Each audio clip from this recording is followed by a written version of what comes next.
आणि हे पा हे माननीय आमदार चंद्रकांतराव टोपे याला विचारलं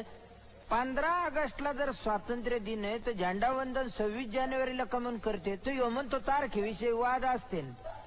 चौकशी करून सांगतो ह्यो आमच्या तालुक्याचे प्रश्न विधानसभेत मांडणार अरे आमच्या तालुक्याला पडलेला हाच सगळ्यात मोठा प्रश्न आहे तर राज्यशास्त्राच्या पुस्तकात शिकते राजकारणात यायचं असेल तर राज्यशास्त्राच्या पुस्तकाचा अभ्यास केला पाहिजे अरे काय असतं त्या पुस्तकात बोगस मतदान कसं करायचं याचा धडा असतो का आमदार कसे फोडायचे हे शिकतेत का जाती पातीचे घोळ घालून निवडणुका कसे जिंकायच्या हे असतं का मग काय जाळायचं ती पुस्तक यायला आमच्या बापाने शेत विकून पक्षाचं राजकारण केलं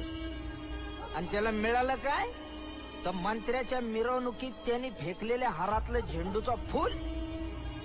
पण मी बापासारखा गणणार नाही मी यांना